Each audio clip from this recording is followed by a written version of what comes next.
Et là, je vais vous laisser la parole, Virginie et Grégory. Grégory, peut-être avec vous pour commencer. Des chiffres très importants sur la capacité des ménages à consommer, donc les chiffres de dépenses et revenus des ménages pour le mois de juin. Et puis un chiffre d'inflation, toujours très regardé parce que c'est la mesure, peut-être, que la Fed regarde au plus près, ce qu'on appelle le corps PCE. Grégory, que nous disent tous ces chiffres? On aimerait bien qu'ils nous disent quelque chose de nouveau, en fait, mais ce qu'ils nous amènent, c'est un peu la confirmation de ce qu'on savait. Alors, par exemple, le corps PCE, on attendait 1,4, on a 1,5. Bon, ça, c'est pas très important. Ce qui est important, c'est de savoir que pour la Fed, le niveau idéal du corps PCE, c'est 2%. C'est son objectif. Quand on parle de 2% d'inflation, qui est l'objectif de la Fed, c'est le corps PCE qui doit montrer cette inflation. Donc, on en est toujours loin. Si on regarde les autres statistiques, que ça soit au niveau des revenus, évidemment, les salaires augmentent, mais pas à un rythme très rapide. Et quand on regarde statistiquement sur le mois, les revenus ont même pas mal diminué. Pourquoi? C'est parce qu'il y avait eu le versement d'un très gros dividende de Costco sur le dernier trimestre, qui avait eu un effet sur les revenus très important. C'était un dividende de plus de $7. Donc sur les revenus, c'est pas un chiffre très indicatif. Les chiffres de l'ISM manufacturier, un petit ralentissement, mais toujours des chiffres au-dessus de 55%. Donc, qu'est-ce que ça veut dire? C'est une économie qui a trouvé un rythme de croisière. On ne peut pas critiquer ce rythme de croisière. Il est entre 2 et 2,5% en croissance annuelle, mais sans aucun excès, ni au niveau de l'inflation, ni au niveau d'un redémarrage de l'économie. Il faudrait qu'on vous enregistre en fait et qu'on vous laisse tranquille chaque fois qu'on a ces chiffres, parce que des salaires. D'ailleurs, Grégory, votre sentiment là, est-ce que c'est le chaos à la Maison Blanche ou pas? Donald Trump nous tweet que non. Plus on regarde ça, alors avec le regard extérieur des Européens que nous sommes, Grégory, plus on a quand même l'impression que c'est un sacré bazar, si vous me passez l'expression.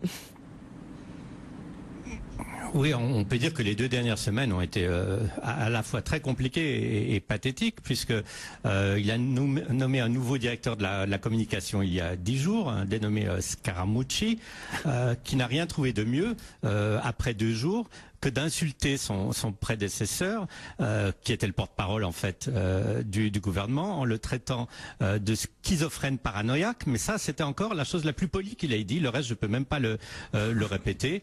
En plus, il a utilisé une image, paraît-il, italienne, en disant que c'est comme un poisson, il sent mauvais de la tête aux pieds. Donc, ce genre de commentaires, pour une fois, sont très mal passés, même chez le président Trump. Ça a été publié pendant le week-end.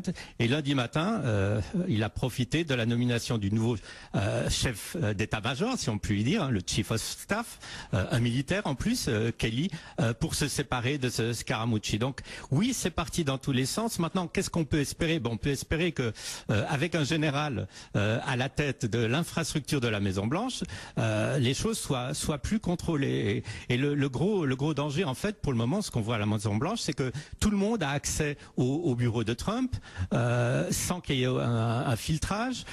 Et Trump réagit, en fait, toujours, je pense, à ce que dit le dernier venu, fait des tweets totalement intempestifs qui vont très souvent à contraire des désirata ou de la politique de l'administration.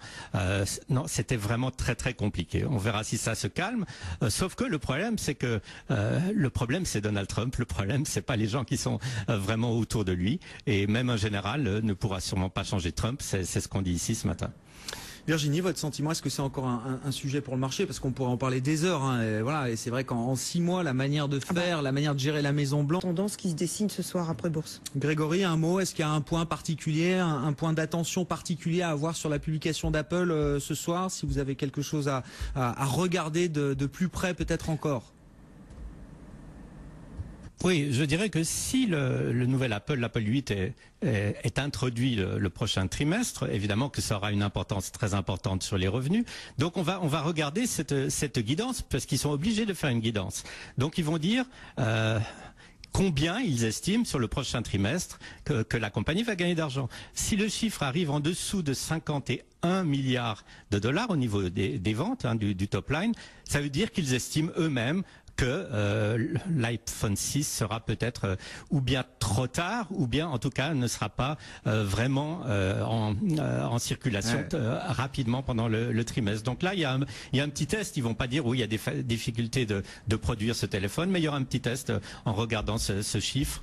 Et je dirais ça, c'est assez important. La même chose avec le niveau des marges, parce que puisqu'ils doivent vendre ce téléphone plus cher que le précédent, les marges devraient évidemment s'améliorer. Actuellement, elles sont à 38%. S'il s'avérait qu'ils faisaient une guidance inférieure à 38% de gross margin, comme on dit, ça voudrait dire que là aussi, ils parient sur un délai sur l'introduction de ce nouveau téléphone, qui est très important évidemment pour eux. Bon, à propos de vendre plus cher, je voulais qu'on dise aussi un mot de Ferrari avec vous, Grégory. Alors, le titre Apple qui ne fait rien pour l'instant. Je voulais signaler aussi l'accident d'Under Armour, qui est obligé de se restructurer, qui fait un avertissement sur résultat. On avait eu déjà une restructuration chez Nike, par exemple. Là, c'est au tour d'Under Armour dans les équipementiers sportifs. À propos de vendre plus cher, Grégory, donc Ferrari, visiblement, c'est l'agence Bloomberg qui rapporte un plan qui serait à l'étude au sein du groupe automobile.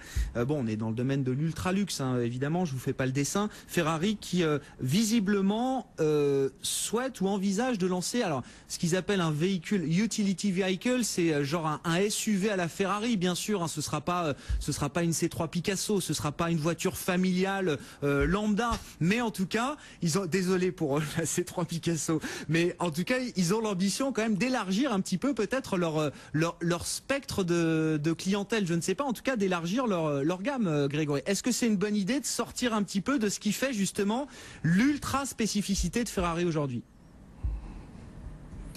Oui, Ferrari, ils ont un problème en fait, c'est qu'ils veulent vraiment limiter leur production et en gros le chiffre magique c'est 10 000 véhicules par année. Ils veulent pas arriver en dessus. En ce moment, ils produisent à peu près 8 000 Ferrari par année. Donc faire quelque chose qui est totalement différent, ça leur permet peut-être, sans délayer ou sans dévaloriser le nom, d'augmenter leur production, d'augmenter leur profit. Ça c'est clair. L'autre chose, c'est qu'il faut savoir aussi que les 4x4, vous regardez aujourd'hui les chiffres de vente automobiles aux États-Unis qui sont vraiment en chute libre sur le mois dernier. Il y a que les 4x4 qui tiennent à peu près la route, si je puis dire. Il faut bien dire qu'un 4x4 Ford que vous allez trouver dans un chantier, un pick-up Ford, vous n'allez pas trouver à côté de lui une Ferrari 4x4, je ne pense pas. Donc c'est quand même quelque chose d'assez intéressant, je peux dire, comme idée pour Ferrari. Mais il y a des raisons, je dirais, pragmatiques. C'est une façon d'augmenter leur production. Il faut savoir aussi que les marges sont très importantes dans ce secteur de voitures. Ils ont aussi des restrictions au niveau pollution. Ils doivent pas arriver au-dessus d'un certain nombre de voitures par rapport à la Commission européenne. Donc, en étant dans une autre gamme de voitures, ils peuvent éviter justement ces restrictions. Donc, je dirais, il y a des tas de raisons.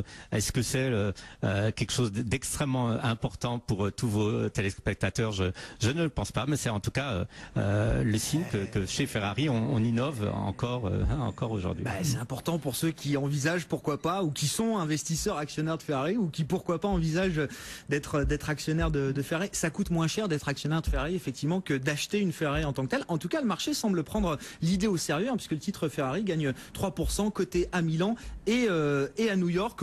Un mot là-dessus, enfin je sais pas, succès du Porsche Cayenne, je crois que